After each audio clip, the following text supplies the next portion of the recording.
yes. Arsenal lead Forget against Cole Palmer. Sunderland. Zubimendi. Who said we don't score from open play? No corners, no problem. 9 points clear. Thank you for having me. 0-0, boys. Switch on. Let's get this done. Now the game's open. As I said earlier, Abby, Gyokeres get warm. There's goals here.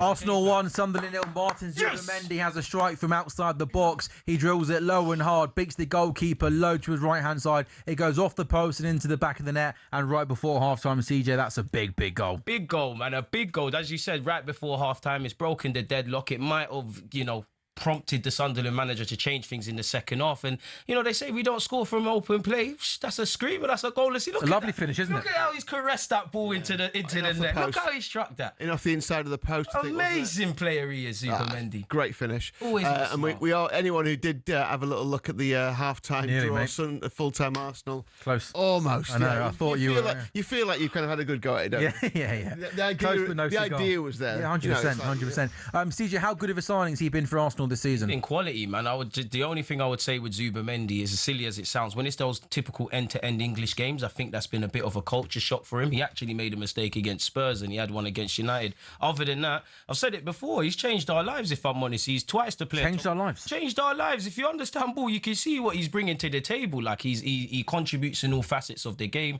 He's adding goals into his game now. He's just a very intelligent footballer. And we're about to get a second. Jesus, lovely. Oh, Jesus, please, ref. He's giving a penalty. Ref, you got to send him.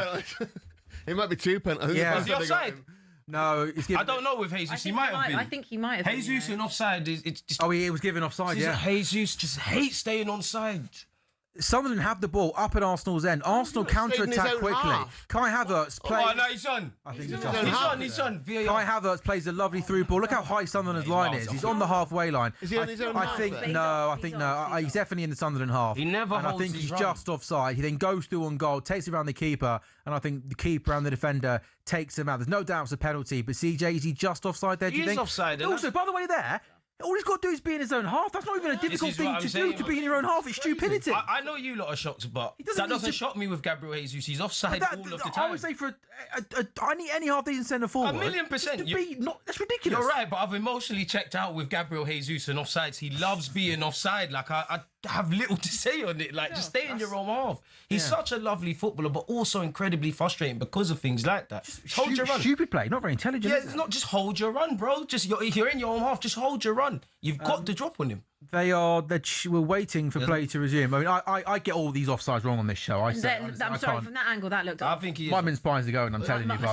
I wondered if his feet were still inside his own half, but you might be right. It depends. How they drawing the line? It is offside. There you got it. Maybe under Arsene Wenger's new offside rule, that would be onside. But I love Wenger, but that's crazy. Hey, that'd be given as a goal, by the way, if that was. I Wenger keep it up. What do I know? But there's no doubt his right shoulder and that part of his body was in an offside position. And Arsenal, unfortunate there. Sorry, Abby? I just said it's a shame because actually Sunderland have been all right. I think Sunderland done all right in this first half as well. Yeah, man, but you're playing a team that's top of the league, man. Yeah. They're giving it a really, really good go for about 40 minutes. See, tell us more about Martin Zubimendi and how he kind of complements Declan Rice in the balance of that midfield. You've got two multifunctional, complete midfielders that contribute in all phases of play. He's adding goals to his game. We all know how he plays in a six. We all know what he does in the middle of the park. He's very intelligent. He might not catch you lots of attention because he's always smiling. He's Mendy. Yeah, and he's not. And he's not the most physically imposing, but he does like to get stuck in. I would say the biggest thing I like about him, but it can be a curse, is he does things at his own pace. Like he's changed our lives.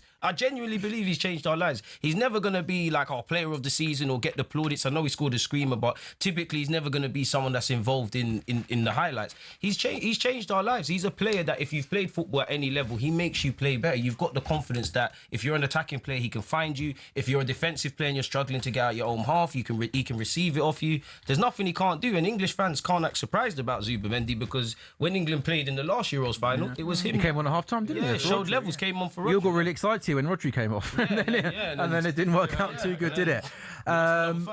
So Arsenal 1 up against Sunderland. Cole Palmer's got a hat-trick for Chelsea. Bournemouth 0, Aston Villa 1 somehow. Because Bournemouth have been really impressive. Fulham just hit the bar, Lee. Was that Chuck Wednesday? Yeah, second time they hit the bar, and they're already 1 up. So, yeah, there's a few games here that, you'd expect more goals in them. Bournemouth, Bournemouth might end up regretting the wastefulness. They remind me a little bit of how Brentford have been recently. Loads of good opportunities, but can't get the ball in the back of the net. And Villa just kind of soaking it up. Another opportunity, but that one goes out for maybe keeper just kept it in Villa. Didn't quite go for a corner. Oh, Lord. We've got some goals in the Championship. Preston leading Portsmouth by a 1-0. Preston 3 points off the playoffs before a ball was kicked. They've just slipped outside of the playoffs after a 4-game winless run. Portsmouth have lost as one of their... I don't mind that. Kai have... You thought that was going in, didn't it? I thought he bagged. Portsmouth lost just one of their past 9 league games, and Bristol City are now leading against Hull by 2-1. Hull did take the lead. Hull starting the day third in the table. Bristol City 4 points off the playoffs. Hull 1, Bristol City 2. That was a good effort there, CJ, by Kai Havertz. It was, but ultimately he didn't score, and I like the fact he actually went for goal because they were inviting him to do that. That's something that I know Zubimendi obviously scored from outside the area, but I don't think we do that enough. If there's one thing I would say that I need to see a bit better, it would obviously that's a lovely tribute from Zubimendi for Marino, whose season's looking like it's over. I think there needs to be better movement from the front three. We're going to miss him. We are going to miss Mikel Marino, but I need a bit more movement from my front three. I know the way Sunderland are setting up are making it difficult, but you look at Jesus being offside. The game's opened up in stages, and I kind of want another one. If we can get a second, you're forcing Sunderland to sit there and say, would we rather lose 2-0 or 3-1? You make it open. Arsenal will run riot, if I'm honest with you. Arsenal have a second. There we have it. And it's Victor Gyokeres. He did say it. Like, I did say it. I said second half. Gyokeres, clip that. I don't lie to you guys. Can't argue with that. Come on. Good shout. Thank you. Arsenal not at their best today. They won't care. Arsenal 2, Sunderland 0. Arsenal are set to go 9 points clear at the top of the Premier League before Man City go to Liverpool tomorrow. And Victor Gyokeres, the big money signing in the summer, has got a goal. He only came off the bench 5 or so minutes ago in place of Gabriel Jesus. How important is this goal going to be, CJ, for Gyokeres? I mean, not so much as like earlier in the season, but goals always breed confidence, and he's done quite well. And this is why I thought Gyokeres off the bench. I feel this with this game. I feel the same way I did against Leeds. In that when we went to Leeds, like with Sunderland, we're playing against a good team, a good unit. There isn't going to be much space. We're going to have to, kind of box and weave and do all of those things. But there is going to be spaces opening in the second half. You saw Sunderland start the second half. Like, they gave us some heart-scared moments. It was cash money, Gyokeres off the bench, taking opportunity and bagging. Credit to Kai Havertz as well. I told you a lot about the Kai Havertz and Gyokeres relationship. We need this at this point this season. Happy now, man. Ball gets played into the feet of Kai Havertz, who finds Victor Gyokeres. I thought his first touch with his right foot was decent to open the ball out for him. Then maybe he almost lost his footing. But still, as he went to the ground, he managed to get enough contact on it anyway to go goalwards. The goalkeeper, Roofs, did get a big hand on it, but it went into the back of the net. And that's going to be Kai Havertz's last action of the game, CJ, because he's being substituted. Since he's come back from injury, he's done very well for us. And I feel sorry for him, man, because 2025, he had 2 big injuries. We need to keep him fit. We're getting to the point of the season where you just need to get results. And I think Kai Havertz, he might not be the biggest shirt seller at Arsenal. He turns up in big moments. That's actually beyond the obvious why I'm quite upset with Mikel Marino being injured, because we need our kind of clutch players. Every team's got the guys that kind of stand up in difficult moments, and we need to keep Kai fit. Especially if there's no Odegaard, he can play in midfield. Let's be honest, there's 4 strikers. We don't know who's number 1. He's an option up there. Is there any part of you, CJ, that thinks, Victor Gyokeres is starting to acclimatise to the Premier League? Yeah, man. I mean, he's in terms of informed strikers, he's been one of the best in 2026. And, if you really, really strip everything back and look at the striker market, apart from you lot with Hugo Ekitike, which striker is really delivered in expectations? But I said, goals always give you confidence. And since we've come into this new year, I think he's got something like 6-7 goals in 6-7 games. So long may it continue, Gyokeres, man. You mentioned there that big cup final in a couple of weeks, CJ. Do you still think at the moment Victor Gyokeres is the man in possession of that number 9 shirt? I would start him. If it's up to me, the final's tomorrow, then yeah, based on how I think City play against us and how the recent games have gone, I'd probably say if everybody's fit, you're more likely to see Kai Havertz start. So I wouldn't say Gyokeres is going to start. But I'd love to be proven wrong. I want my big money forward to play. But it's just going to be a chess match, man, so Kai will play. Do you think that Arsenal, a lot was made when he first arrived, maybe Arsenal not playing to his strengths in terms of not whipping those balls into the box, trying to play him in behind. Do you think Arsenal as a team have managed to adapt better to him over the last couple of weeks, or has nothing really changed in that respect? In my opinion, obviously, I feel a lot of the time there was a period in his career where he did struggle, but I do think, people weren't watching our games, because I do think all the other facets of what Mikel Arteta demands for a forward, Gyokeres was doing. Naturally, the more you play, the more goals you score, your teammates start to trust you, it starts to look a bit better. But yeah, man, I do think we've met each other halfway, because to be fair, Mikel Arteta has said numerous times it's down to the players on the pitch to find him. So I do think it's all coming together. One thing I like about him, like, he seems like the sort of centre forward though, CJ, that even though he's not in good form, lots of pressure on him, it feels like he's never hiding from anything. He wants the ball, he wants to get involved. He's not, which, would be easy to go missing, wouldn't it, in high pressurised situations? Yeah, exactly. He's mentally looks like a strong player. He's got strong personality, and I'm not surprised by that, because, you were doubted in your homeland when you obviously came through. You didn't make it at Brighton. There was question marks when you went to Coventry. There was question marks, actually, when you went to Sporting Lisbon.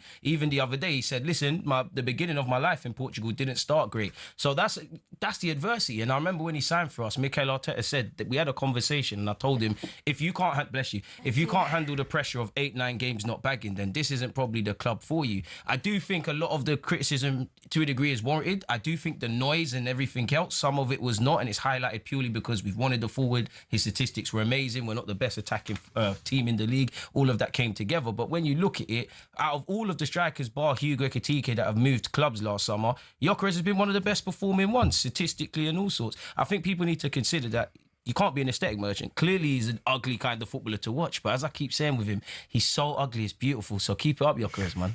Yeah, and Leeds, Everton, Burnley, Forest and Sunderland he scored against in the Premier League. Run that back. What was it? Leeds, Everton, Burnley, Forest and Sunderland today, I think he scored. He said he was a flat track bully, so he's doing that, man. He's living up to that reputation, isn't he? Teams. But he scored against Inter Milan and Chelsea in the League Cup, so it's a bit of a... Thank you. Atletico Madrid. Yeah. Scores against them all. Yeah. Big occasions. It's just, I think that the next... Blockers. But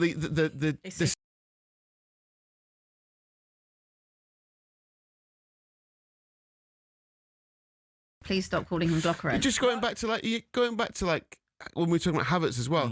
Havertz has suffered from his Chelsea spell. When he was at Chelsea, he was not ridiculed, but he was given that kind of same treatment that Gyokeres gets now. But then obviously went to Arsenal and scored goals and is much better. Million, yeah. So again, Gyokeres is suffering from that kind of that pressure that he's under. If he gets some big goals in big games in the Premier League, that's what he needs. And settles in. If you win the league this season and he's still with you next season, I'm going to be shameless. He might score 15, 20 goals. He won the league in Portugal. If he signs for us and in his debut season wins the league, the stars are aligning. There's arguably never been a better signing in recent years since then. He's changed our lives. Shout out to Gyokeres. He's scoring. When have we got you lot? Spurs is so unimportant. Next Sunday, isn't it? Yeah, man, we're going to win that. Not next Sunday. Next Sunday next Sunday's FA Cup. Well, he scored. Sunday after. Sorry, next Premier League Sunday. Gyokeres, the flat track bully, will bully Spurs. Nelly, and Gabriel Martinelli, he goes through one goal. He's got Gyokeres, pass to Gyokeres, bro. Gyokeres will score. Gyokeres. I said we've got one more. I'm always on the money. Thank the Lord. 3 points, clean sheet, 9 points clear. Liverpool, on to you. Thank you for having us. Sunderland, so good, so good. Another goal for Gyokeres. Huh?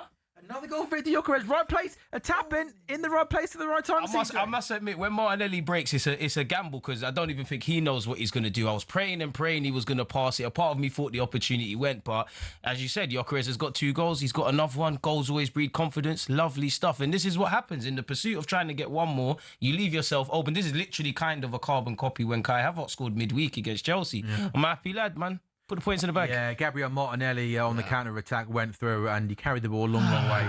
And to be fair to him, he kept his composure. Victor Gyokeres did what all good centre forwards should do, keeping up with him. And Gabriel Martinelli plays a simple ball into Victor Gyokeres, who slots the ball into the back of the net. Arsenal have 3. Gyokeres has a brace and Arsenal go 9 points clear at the top of the table.